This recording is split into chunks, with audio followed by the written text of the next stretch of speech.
If someone had told me that a cemetery could trap a living person without ever locking a gate, I would have laughed in their face. I don't laugh anymore. My name is Daniel. I'm 32 years old, and until last October, I worked as a freelance photographer. Most of my jobs involved abandoned places, old churches, forgotten towns, and historical landmarks. I loved locations with stories attached to them. Places where time seemed to stop. That obsession eventually led me to Black Ridge Cemetery. If you're wondering whether you've heard of it before, you probably haven't. It doesn't appear on most maps anymore. The county removed the road sign years ago after too many reports of vandalism, trespassing, and disappearances. Of course, I didn't know any of that when I accepted the assignment. A local history magazine wanted photographs of forgotten cemeteries across the state. Simple enough. I packed my camera equipment, drone, tripod, extra batteries, and enough food for one night. The drive took nearly 4 hours. As the highway disappeared behind me, the roads became narrower. Telephone poles became scarce. The GPS signal flickered every few minutes. Eventually, I entered a tiny town with maybe 200 residents. Every building looked abandoned despite several parked vehicles. No children. No music. No people talking. Only silence. I stopped at an old gas station to buy water. The elderly cashier looked at my camera bag before asking, "You're not going up to Black Ridge, are you?" His voice was calm. Too calm. I smiled. "Actually, I am." He stared at me for several seconds. Long enough to make me uncomfortable. Then he quietly said, "If you're still there after sunset, don't answer anyone who calls your name." I laughed. He didn't. Instead, he placed my receipt on the counter without another word. As I walked back to my truck, I noticed him watching me through the dusty window. He never looked away. The cemetery. Entrance appeared about 20 minutes later. Rusted iron gates leaned inward as if exhausted from standing for decades. A weathered stone arch stretched above them. Most of the lettering had eroded away. Only one sentence remained readable. "The dead rest only if remembered." Strange wording. I grabbed my camera. The autumn wind carried dead leaves across the path. Everything smelled damp. Rotting wood. Wet soil. Old stone. The cemetery stretched farther than I expected. Hundreds. Maybe thousands. Of graves. Many tilted sideways. Others had collapsed completely. Ancient oak trees blocked much of the sunlight. Even though it was barely 4 in the afternoon, the place already looked like evening. Perfect photography conditions. I spent the next hour taking wide shots. Broken angels. Weathered crosses. Cracked mausoleums. Everything looked beautifully forgotten. Around 5:30, I reached the oldest section. The atmosphere changed immediately. It became strangely quiet. No birds. No insects. Even the wind disappeared. I lowered my camera. Silence isn't supposed to have weight. But somehow, this silence did. I noticed something unusual. Every grave in this section faced the wrong direction. Instead of facing east, they faced north. Every single one. I checked 3 different rows. Same thing. That wasn't normal. While photographing one particularly old gravestone, I noticed fresh flowers. Bright white lilies. Impossible. The grave itself dated back to 1873. Yet the flowers couldn't have been more than 2 days old. Someone had been here recently. I looked around. Nobody. Still. The feeling of being watched had begun. As sunset approached, the light became golden. Perfect. I launched my drone for aerial footage. The first flight lasted about 12 minutes. Everything looked normal. Until I reviewed the recording. Near the center of the cemetery, someone stood between two graves. Tall. Motionless. Wearing black clothing. I frowned. I hadn't seen anyone. I rewound the footage. The figure remained. Standing perfectly still. Facing the drone. Its face couldn't be seen. Only darkness beneath what looked like a wide-brimmed hat. Maybe another photographer. Maybe security. I looked toward the same location. Nothing. Empty. Completely empty. I zoomed in again. The figure still appeared in the recording. My stomach tightened. I immediately launched the drone for another flight. This time. Nothing. The figure had vanished. I convinced myself it had been a trick of the shadows. That explanation lasted exactly 8 minutes. Because then, someone whispered my name. Daniel. Soft. Barely audible. Right behind me. I spun around. Nobody. Only gravestones. The whisper came again. Daniel. Closer. I checked my phone. No signal. No notifications. No audio playing. Just silence. I remembered the old cashier. Don't answer anyone who calls your name. A coincidence. It had to be. I packed my drone. The sun had almost disappeared. Time to leave. Or so I thought. Walking back should have taken 10 minutes. Instead, after 20 minutes, I found myself standing in front of the exact same angel statue I'd photographed earlier. I frowned. Impossible. I turned around. Tried another path. 15 minutes later. The same statue. Again. The same cracked face. The same broken wings. The same patch of ivy climbing the pedestal. I laughed nervously. Okay. Maybe I was disoriented. The trees all looked alike. I opened Google Maps. No signal. Fine that I used my offline compass. The needle spun in slow circles. Never settling. That wasn't normal. My pulse quickened. The cemetery suddenly felt much larger than before. Darkness arrived all at once. One moment I could still see the western sky.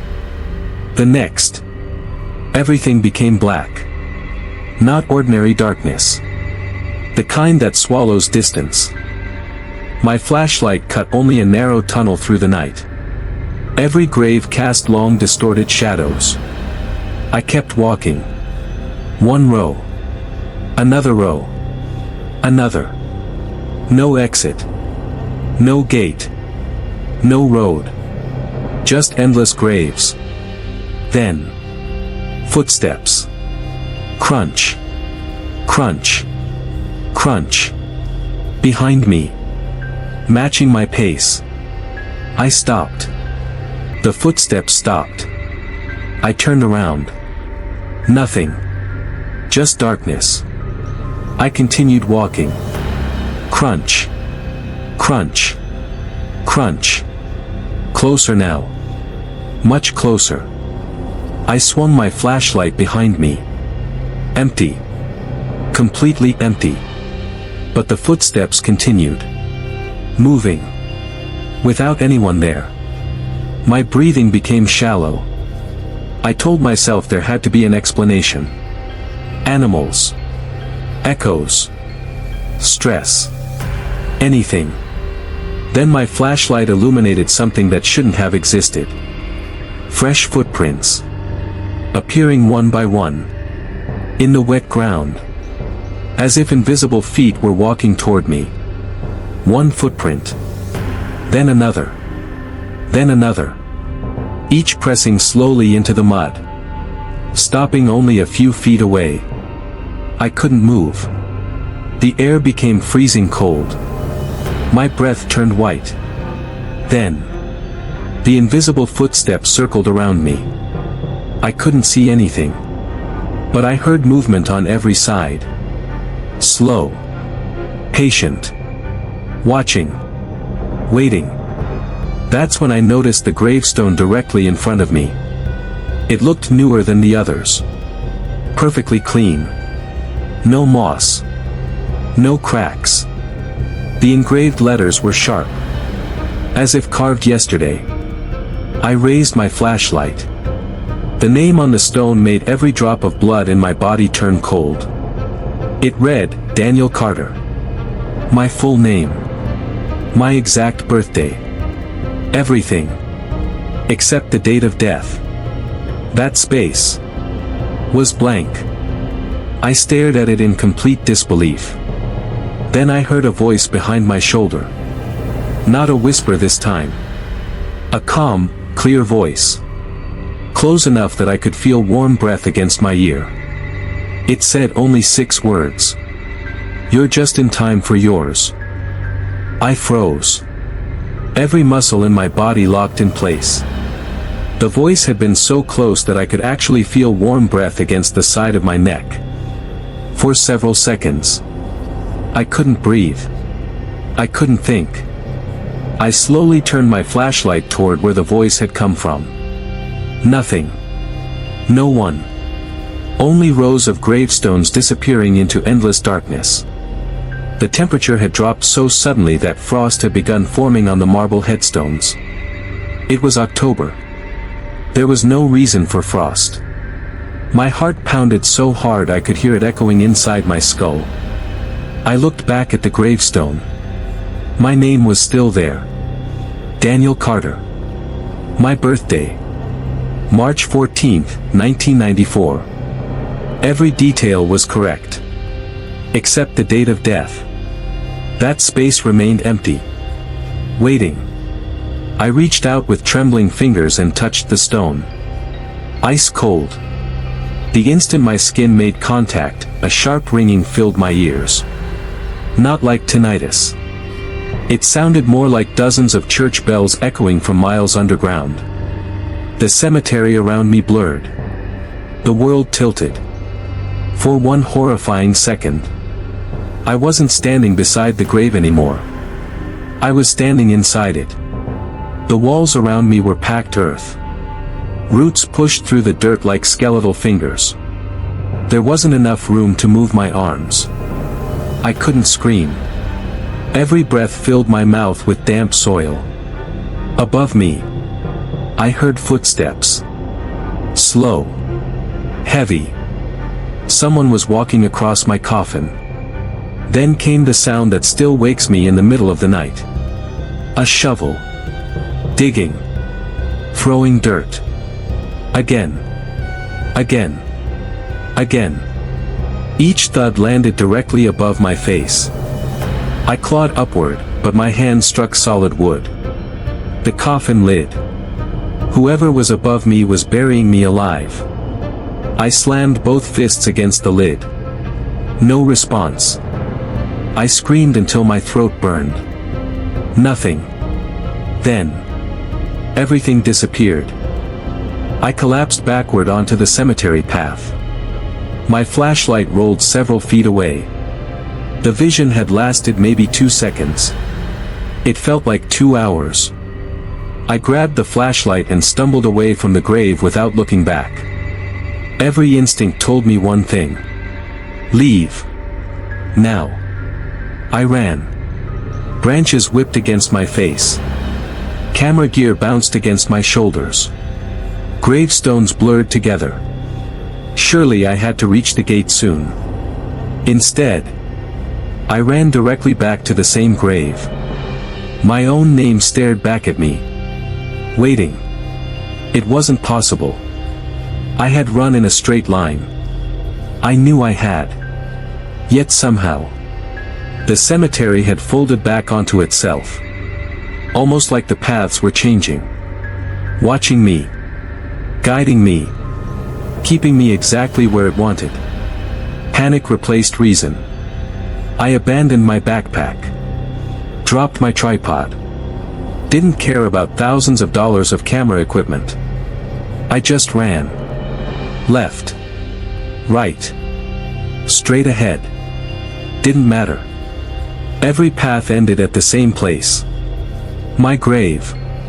Always my grave. Then I noticed something I hadn't seen before.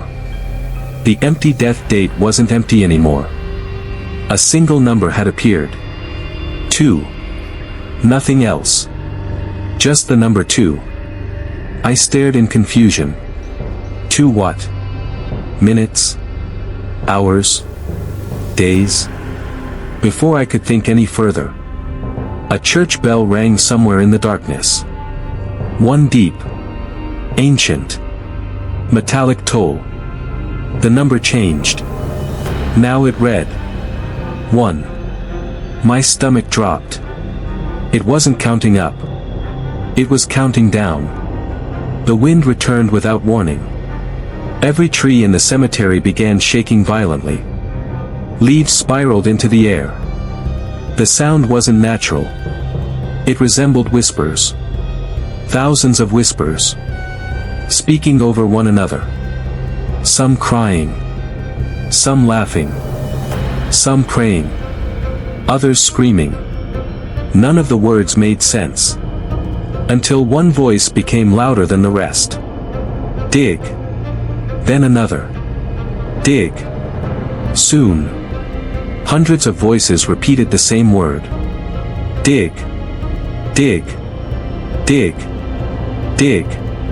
The sound came from beneath the ground. Every grave around me echoed with the same command. I backed away in horror. The earth started moving. Not shaking. Moving. The soil on dozens of graves slowly rose. As if something underneath was pushing upward. One by one. Hands emerged from the dirt. Gray. Decayed. Thin as branches. They weren't clawing wildly. They moved with terrifying calm. As though they had all the time in the world. I turned and sprinted. This time I didn't stop. The whispers followed. The hands reached upward. Some grabbed at my boots. Cold fingers brushed my ankle. I kicked free and kept running. Then I saw headlights. A road. Finally. A gravel road stretched beyond a rusted iron gate. Relief flooded through me. I pushed through the gate. The instant I stepped outside, everything stopped. The whispers vanished. The wind disappeared. The cold lifted.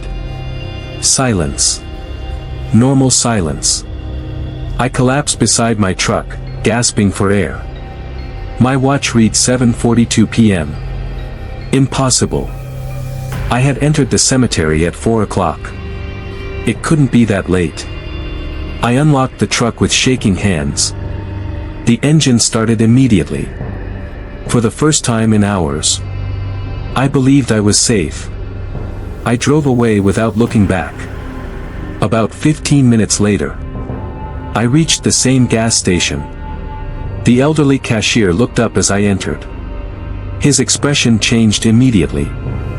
You answered it. It wasn't a question. I stared at him. What?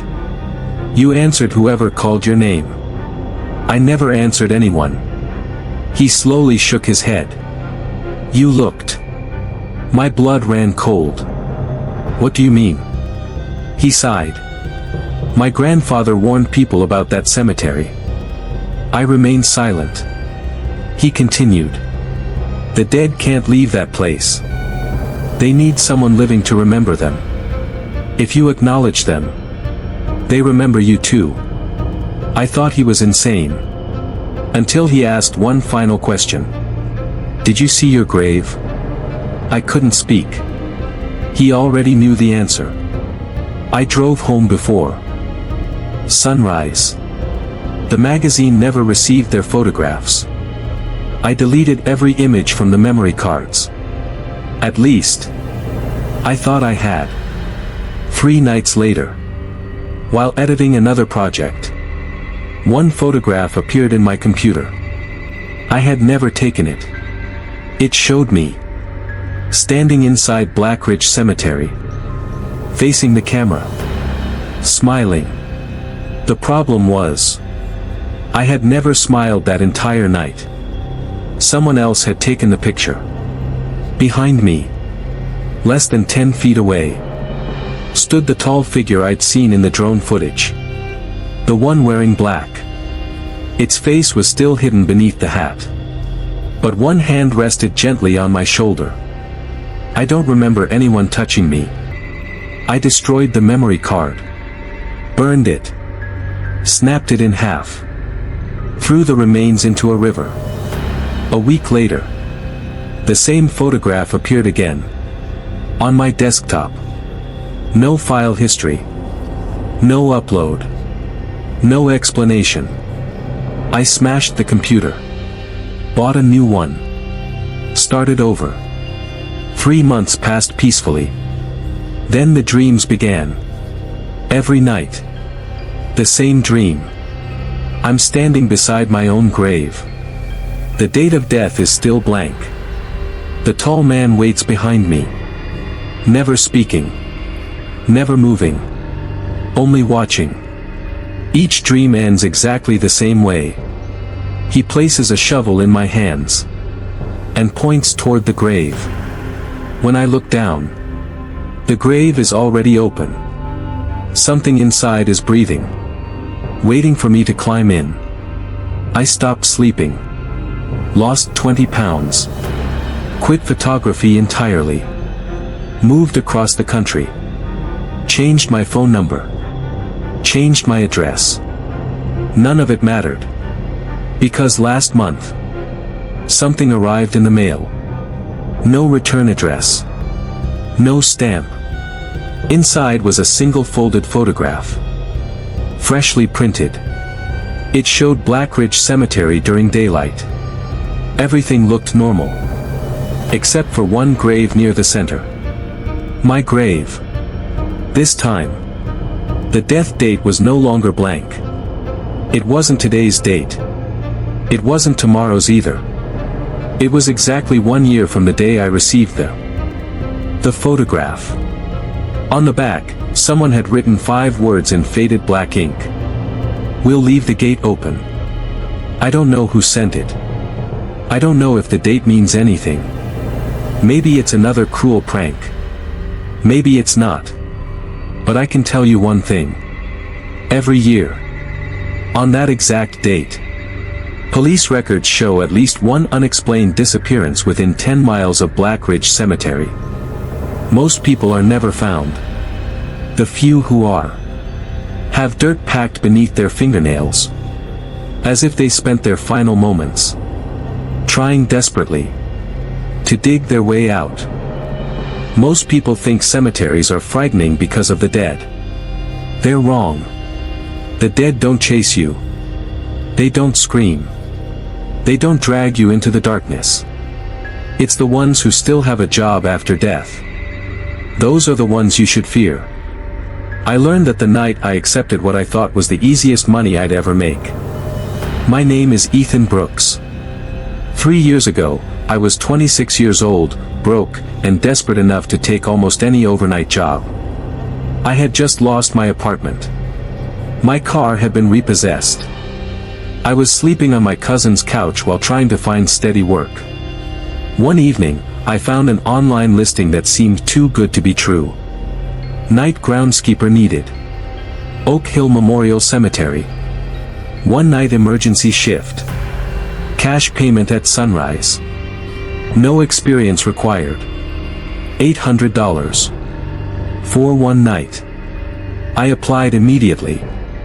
10 minutes later, I received a phone call.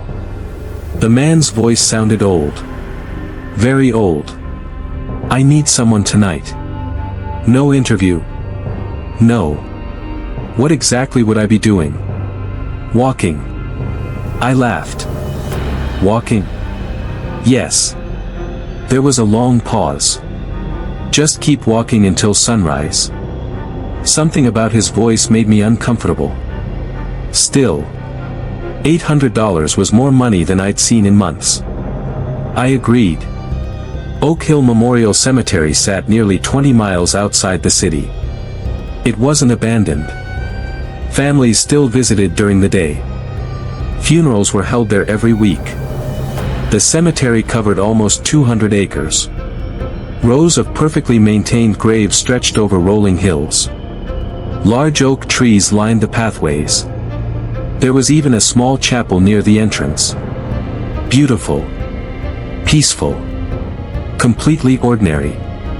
I arrived just before sunset. An elderly man waited beside the office. He wore dark green work clothes and polished black boots. His silver hair was neatly combed. His posture was perfectly straight.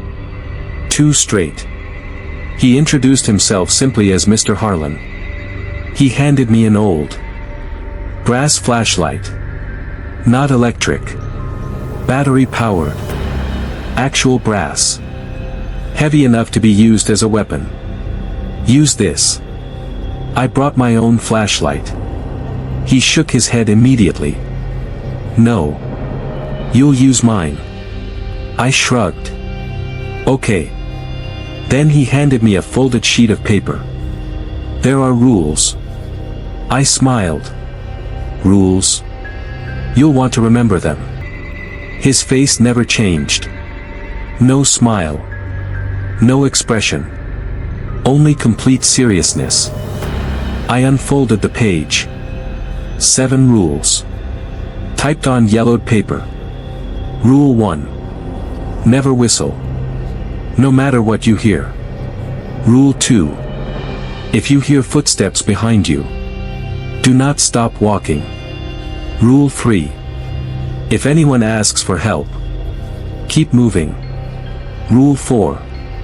Do not enter the chapel after midnight, even if the lights are on. Rule 5. If you see the groundskeeper, look down until he passes. Rule 6. If the cemetery becomes silent, run. Rule 7. Never check the time after 3 a.m. I looked up. Is this some kind of joke? Mr. Harlan folded his arms. No. I laughed again. Seriously? He stared into my eyes. If you break even one rule, you won't be here at sunrise. I signed the paperwork anyway. People create strange traditions. Old cemeteries attract superstition. I figured the rules were meant to scare new employees. Mr. Harlan unlocked the front gate. The shift begins at sunset. When does it end? Sunrise. What exactly am I guarding? He looked across the cemetery. The boundary. What boundary? He didn't answer. Instead, he quietly walked back toward the office. When I turned around, he was gone. I hadn't even heard footsteps. The first hour passed quietly. I followed the gravel paths exactly as instructed. Walking. Nothing else. The cemetery was beautiful beneath the rising moon. White marble reflected silver light. The air smelled of freshly cut grass. Crickets chirped in every direction. It almost felt relaxing. I remember thinking people exaggerated ghost stories because they feared silence. That confidence lasted until exactly 9:43 p.m. I didn't know the time then. I know it now because security cameras later confirmed it. That's when I heard footsteps. Crunch. Crunch. Crunch. Behind me. Perfectly matching my pace. I smiled. Another employee. I kept walking. The footsteps remained. Exactly 3 feet behind me. Never getting closer. Never falling behind. I turned my head slightly. Nothing. The pathway behind me was empty. The footsteps continued. Crunch. Crunch. Crunch. Every single step matched mine. Left. Right. Left. Right. I remembered Rule 2. If you hear footsteps behind you, do not stop walking. Suddenly, the rule didn't seem so funny anymore. After another 10 minutes, the footsteps vanished. Completely. Relief washed over me. Then, someone whistled. A cheerful tune. Close enough that it sounded like they were standing beside me. Rule 1. Never whistle. I wasn't whistling. Someone else was. The melody drifted through the trees, slowly circling around me. Sometimes in front. Sometimes behind. Sometimes directly above my head. I couldn't tell where it came from. It sounded wrong. Almost human. But not quite. The notes were too perfect. Too clean. As if whatever produced them had practiced for centuries. I shoved my hands into my pockets and kept walking. The tune followed. For nearly 30 minutes. Then, it stopped. Abruptly. The silence felt heavier than the sound. Near the western edge of the cemetery stood the oldest graves. Many dated back to the Civil War. Their marble surfaces had darkened with age. Some headstones leaned sideways. Others had broken completely. One grave caught my attention. Fresh flowers. Fresh candles. Someone had visited recently. The headstone belonged to a little girl.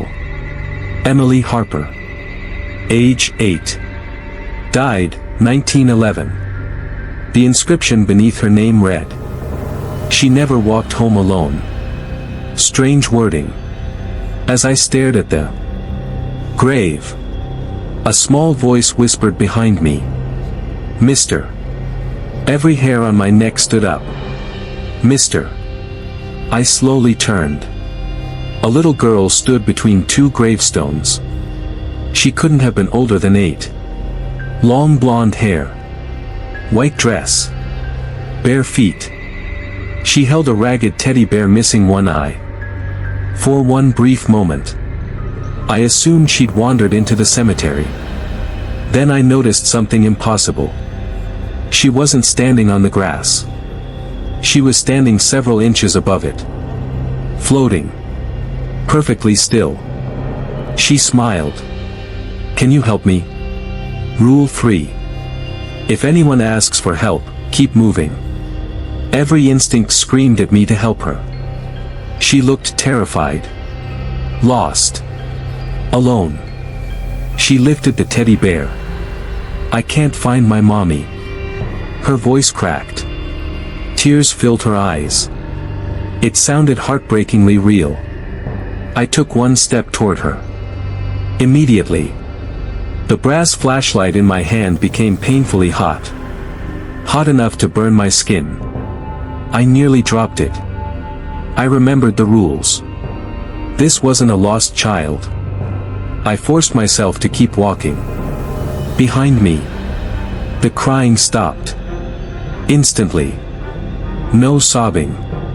No sniffles. Only silence. Then, a completely different voice spoke. Deep. Male. Cold. "You were supposed to stop." I didn't look back. I kept walking. Faster now. Much faster. At exactly midnight, the chapel bell rang once. Its echo rolled across the cemetery like thunder. At the same moment, every light inside the old chapel turned on. Warm yellow light spilled through the stained glass windows. Someone was inside. I could see movement. Human silhouettes crossed the windows. One after another. Then a woman screamed. Not a startled scream. A scream filled with unbearable pain. It lasted nearly 15 seconds. Then stopped. Another scream followed. Closer this time. From inside the chapel. Then frantic pounding echoed against the front doors. Bang! Bang! Bang! A man's voice shouted. Please! They locked us in. Help us! The pounding became desperate. Wood splintered. Glass rattled. More voices joined in. Dozens. All begging. All screaming. All pounding from inside the chapel. Rule 4. Do not enter the chapel after midnight. Even if the lights are on. I stood frozen, staring at the glowing windows. Then, the front doors slowly began to open by themselves. And standing in the doorway was someone wearing dark green groundskeeper's clothes. His face was hidden in the shadows. But I could clearly see one thing. He was staring directly at me. And then, he slowly lifted one finger, beckoning me to come closer. The figure in the chapel doorway never spoke. He didn't wave. He didn't smile. He simply raised one crooked finger and slowly curled it toward himself. Come here. Behind him, the screaming continued. Men, women, children, all pounding against walls that should have been impossible to escape. The stained glass windows shook violently. One cracked from the inside. Then another. Someone slammed both fists against the front doors. Please. For God's sake. He's coming. I took one step toward the chapel. The brass flashlight suddenly vibrated in my hand. Its beam flickered once. Twice. Then stabilized. I looked down. Carved into the flashlight's handle, something I hadn't noticed before, were 3 words. Keep walking forward. My heart nearly stopped. The words hadn't been there earlier. Or had I simply never looked? I forced myself to turn away from the chapel. The moment I did, every scream stopped. Instantly. As if someone had muted the entire world. I looked back. The chapel was dark again. No lights. No broken windows. No open doors. Nothing. It looked exactly as it had when I arrived. I kept walking. The cemetery seemed different now. Longer. The pathways stretched farther than before. The oak trees looked taller. Their branches hung lower, almost touching the ground. The air smelled different too. Not fresh grass anymore. Freshly turned earth. Wet clay. And something metallic. Blood. I tried convincing myself it was only my imagination. Then the footsteps returned.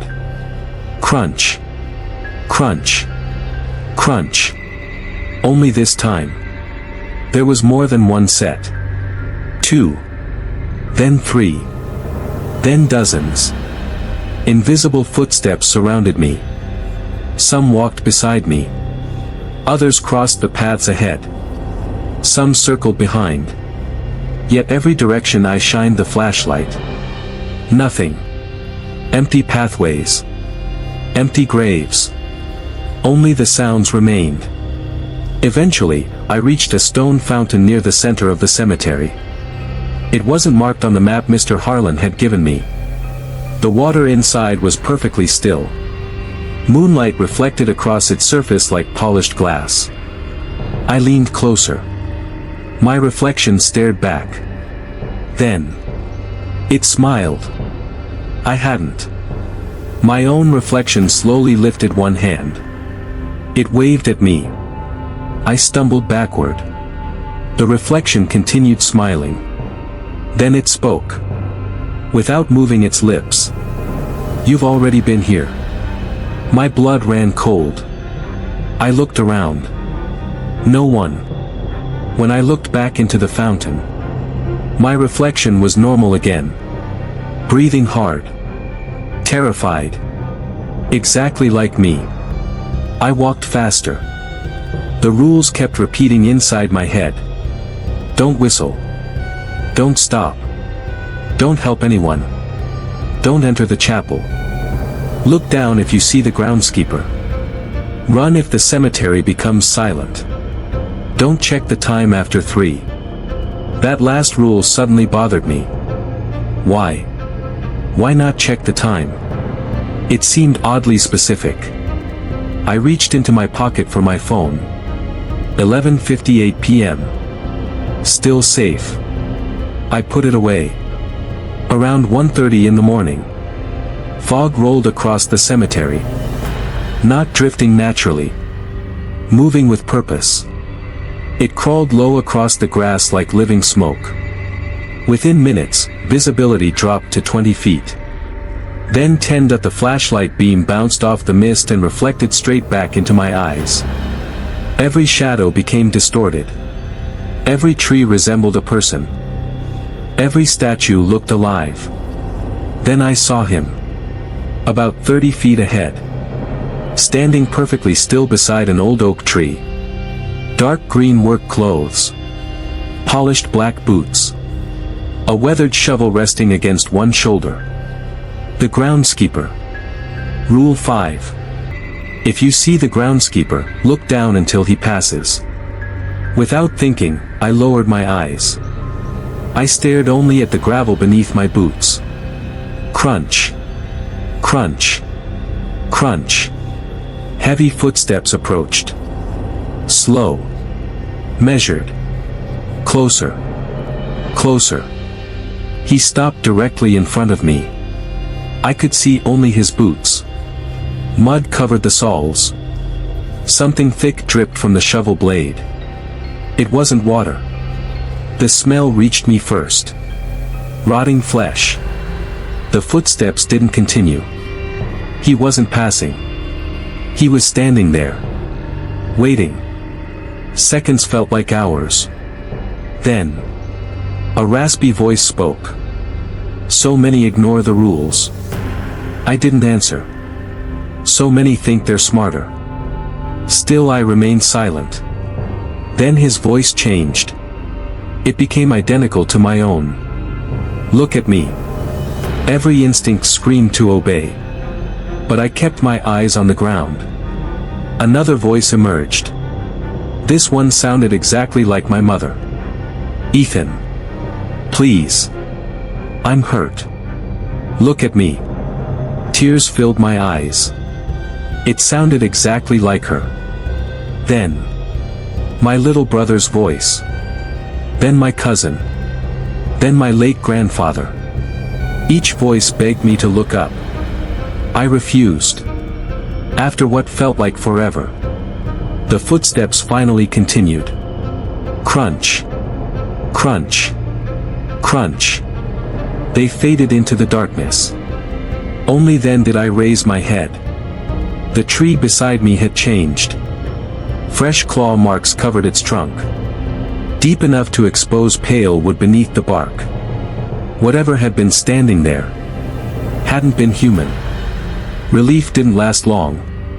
Because moments later, every sound disappeared. No insects. No wind. No footsteps. No distant traffic. Nothing. Absolute silence. Rule 6. If the cemetery becomes silent, run. I ran. Harder than I'd ever run before. Branches slapped my face. My lungs burned. The flashlight bounced wildly. Behind me, something enormous moved through the fog. Not walking. Gliding. Trees shook violently as it passed. Headstones cracked. Marble statues toppled over. Yet I couldn't hear any of it. The silence remained. It swallowed every sound except my heartbeat. I dared one glance over my shoulder. I wish I hadn't. The fog had formed into the outline of a gigantic figure. At least 12 feet tall. Its body wasn't solid. It was made entirely of drifting gray mist. Thousands of human faces pushed against its surface. Each one screaming. Each one trapped. Hands stretched from inside the fog, reaching desperately outward. The creature wasn't chasing me. It was hurting me. Driving me toward something. Ahead. The old chapel. The chapel doors stood wide open. Warm light spilled across the steps. Inside, people sat quietly in wooden pews. Dozens of them. Perfectly still. Heads bowed. As if attending a funeral. One empty seat waited in the front row. Directly beside the aisle. For me. The giant fog creature stopped behind the chapel. Blocking every escape route. I had nowhere else to go. Then the congregation stood. All at once. Slowly. In perfect synchronization. Every head turned toward me. Every face was pale. Every pair of eyes completely black. Together. They whispered one sentence. Your shift is almost over. The church bell rang. Once. Twice. 3 times. The sound shattered the silence. Suddenly, I remembered Rule 7. Never check the time after 3 a.m. Without thinking, I pulled out my phone. The screen lit up. 3:01 a.m. The display immediately glitched. The numbers changed. 3:01. Then. 3:01 again. Again. Again. No matter how long I stared. The time never changed. As if time itself had stopped. My phone suddenly buzzed. One notification. No sender. Only 4 words. Shift extended until forever. The screen went black. Someone grabbed my shoulder. I screamed and spun around. It was Mr. Harlan. The old supervisor. Except. He looked different. Older. Much older. His skin was gray. His eyes were sunken. His work uniform was covered in dried dirt. He looked like someone who had been buried years ago. He shoved the brass flashlight into my chest. Run to the gate. What about you? He smiled sadly. I already missed my sunrise. Before I could answer, he pushed me forward. The giant fog creature lunged at him. The entire cemetery exploded with screams. I ran. Never looking back. The gate appeared ahead. Golden morning light shone beyond it. I threw myself through the opening. The instant I crossed the boundary, everything vanished. No fog. No screams. No chapel bells. Only birds singing. Morning sunlight warmed my face. I had survived. Police found me unconscious beside the entrance around 7 o'clock. My shift paperwork was still in my pocket. The officer frowned. This contract. Where did you get it? Oak Hill hired me. He looked confused. There hasn't been a groundskeeper here for 27 years. What? The last one disappeared during a night shift. My chest tightened. What was his name? The officer glanced at an old maintenance record. Samuel Harlan. The same man who had hired me. The same man who had saved my life. He had officially been declared dead. 26 years earlier. I never returned to Oak Hill. Months later, curiosity got the better of me. I searched newspaper archives. Every 26 years. Almost to the exact date. The cemetery advertised for one temporary night groundskeeper. Every person who accepted the job disappeared. Except one. Me. No one knows why I survived. Sometimes. I think Mr. Harlan chose to take my place. Because every October, just before midnight, I received the same handwritten envelope. No stamp. No return address. Inside is only one sentence. Thank you for covering my shift.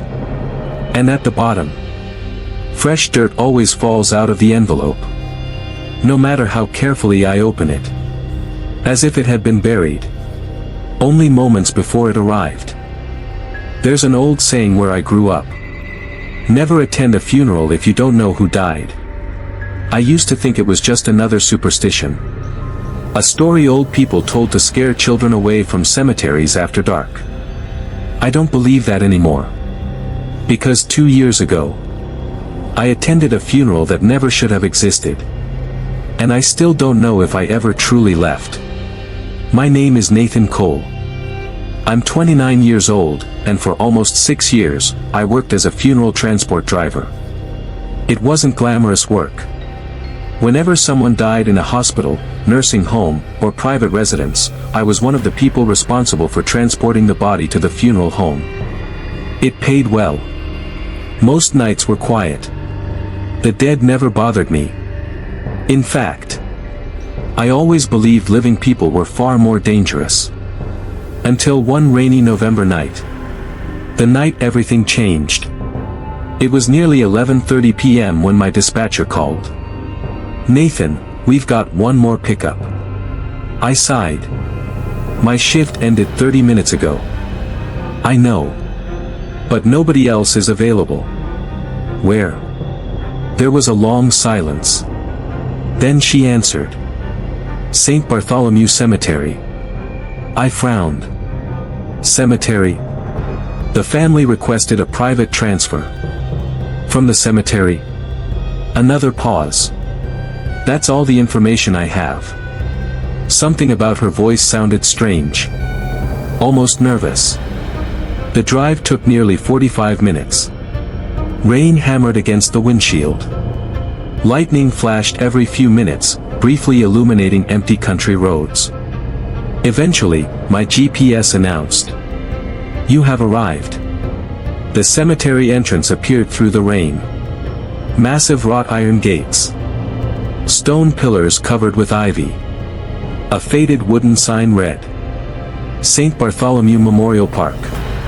Established 1848.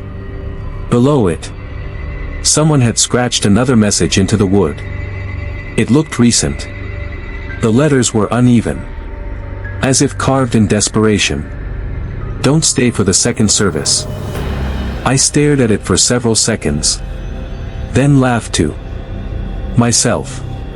Probably teenagers trying to scare visitors. I drove through the open gates. The cemetery was enormous. Rows of white headstones disappeared into the darkness. Ancient oak trees swayed in the wind. Rainwater pooled along cracked asphalt roads. The only light came from a small chapel near the center of the grounds. Its windows glowed with warm yellow light. I checked my paperwork. Pickup location. Chapel. Simple enough. I parked beside the entrance. As I stepped outside, the rain stopped. Instantly. Not gradually. 1 second it poured. The next. Nothing. Complete silence. Even the wind disappeared. The sudden stillness made my skin crawl. The chapel doors stood open. Soft organ music drifted into the night. Someone was playing inside. I walked toward the entrance. The smell hit me first. Not flowers. Not incense.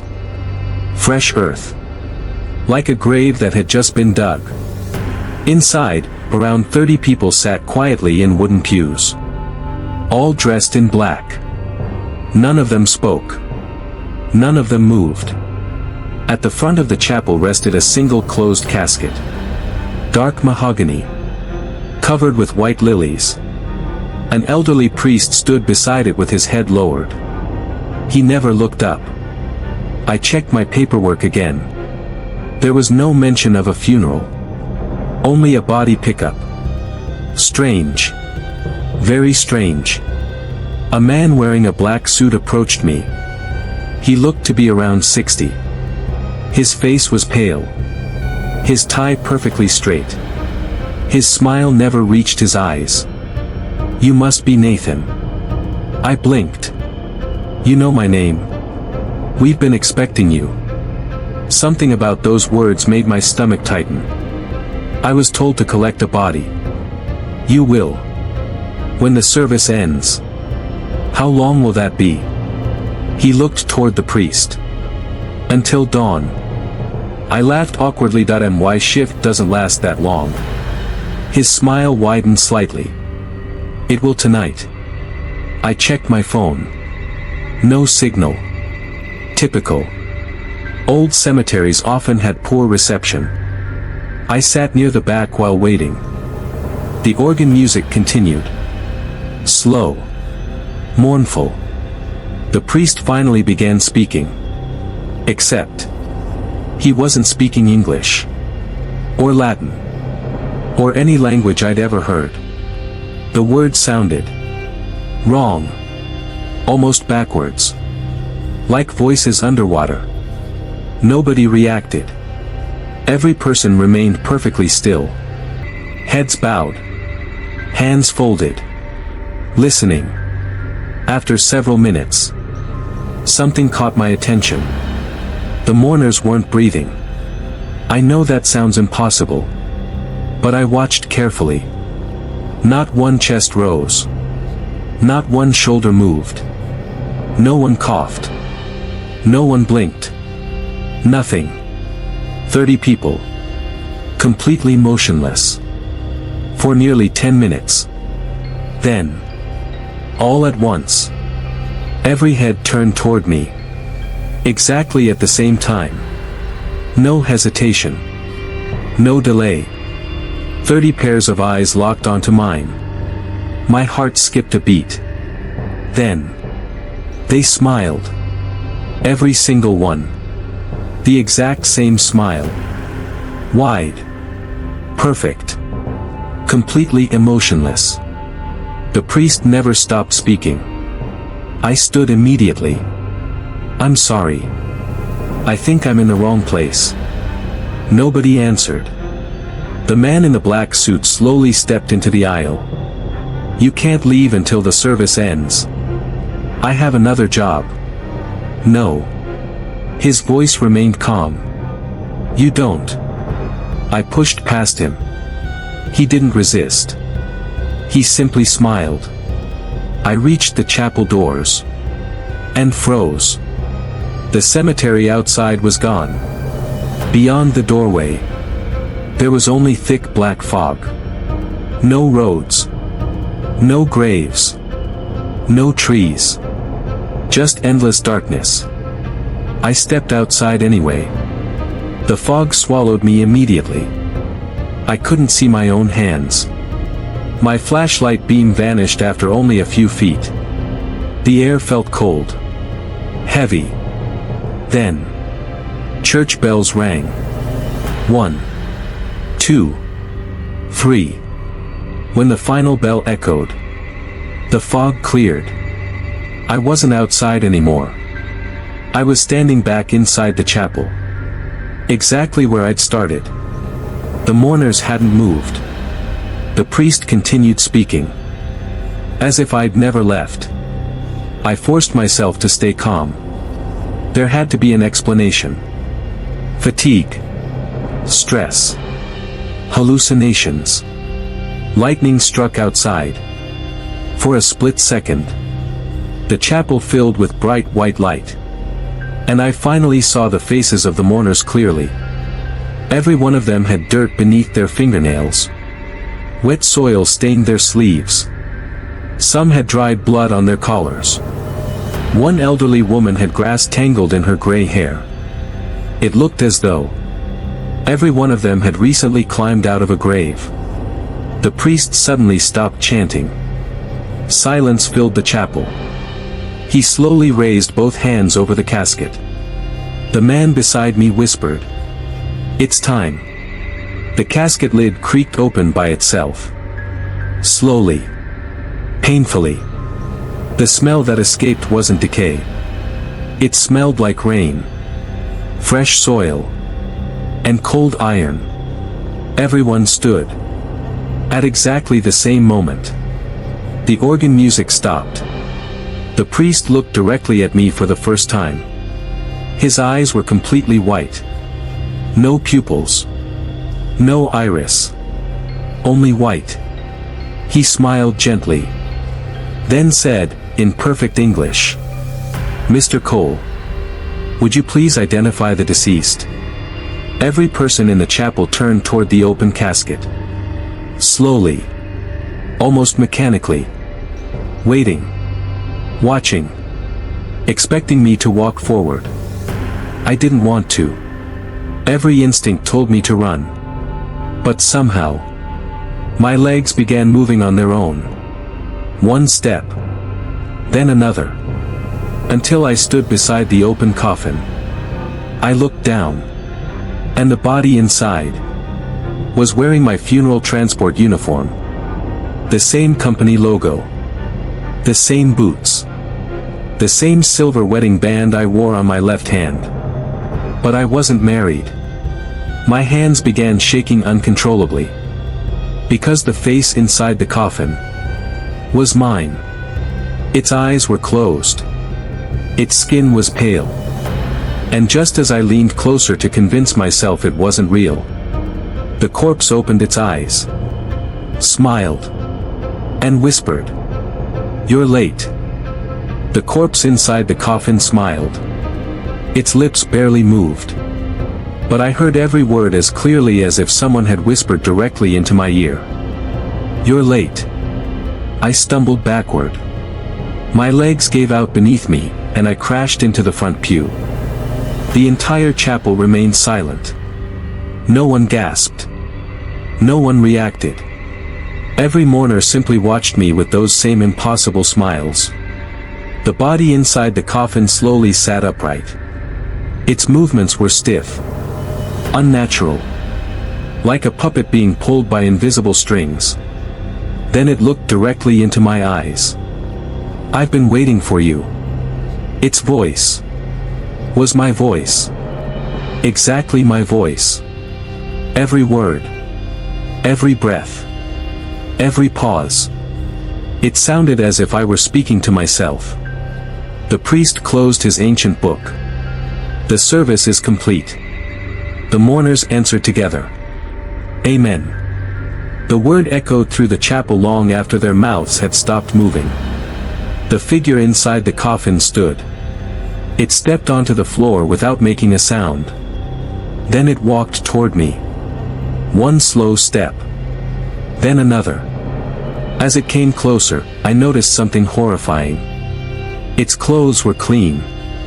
Mine were soaked from the rain. It looked healthier than I did. More alive. Almost newer. It stopped less than 3 feet away.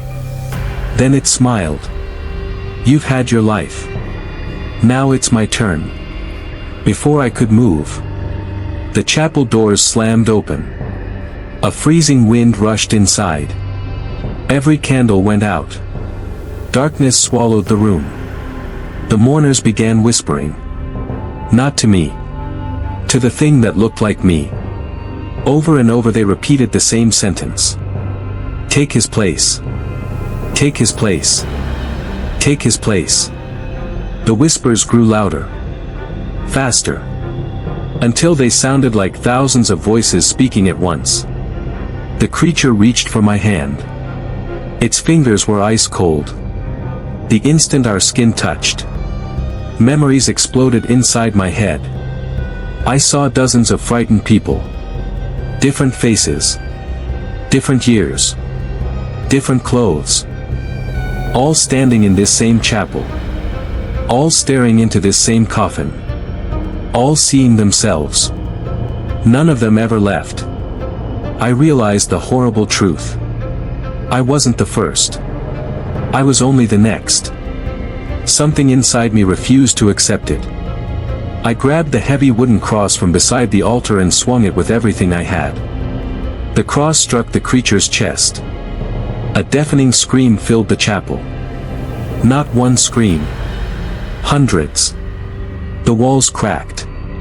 Every stained glass window shattered at once.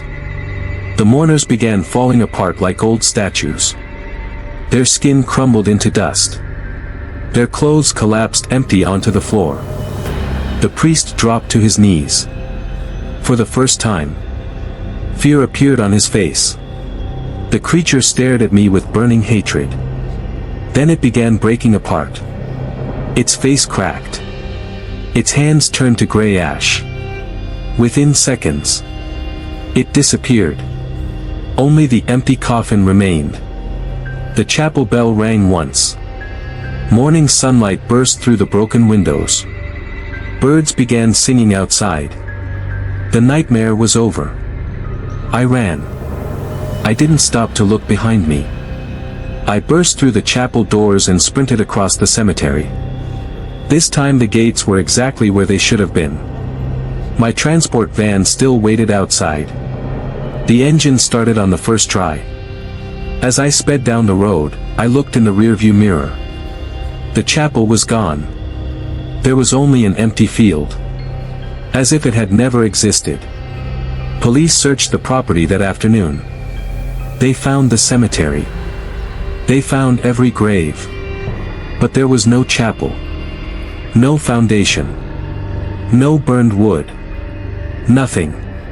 According to county records, St. Bartholomew's Chapel had burned to the ground in 1978 during a funeral service. 34 people died inside. No one survived. The building was never rebuilt. The official report blamed faulty wiring. Locals believed something else. They called it the funeral that never ended. I quit my job the following week. I never worked another night shift. For months, I convinced myself the whole experience had been caused by exhaustion. Until 6 months later. A plain white envelope arrived at my apartment. No stamp. No address. Inside was a funeral invitation. Black ink. Heavy paper. Only 3 lines. You are respectfully invited to the last funeral before dawn. Your seat has been reserved. There was no name. No location. Only one date. It was tomorrow. I burned the invitation in my kitchen sink. I watched every corner turn to ash. I made sure nothing remained. The next morning, the invitation was lying on my dining table again. Perfectly clean. Untouched by fire. I moved to another state. Changed my phone number. Changed my job. Changed everything. Every year. On the same date. Another invitation appears. Always on my table. Always with fresh black ink. Always promising. Your seat is still waiting. I have never gone back. And I never will. But if you ever drive past an old cemetery just before sunrise, and you see lights inside a chapel that shouldn't exist, if you hear organ music, or notice people dressed in black quietly walking through the gates, keep driving. Don't stop. Don't look inside. And whatever you do, never attend a funeral if you don't know who died. Because you may discover the deceased has been waiting for you all along.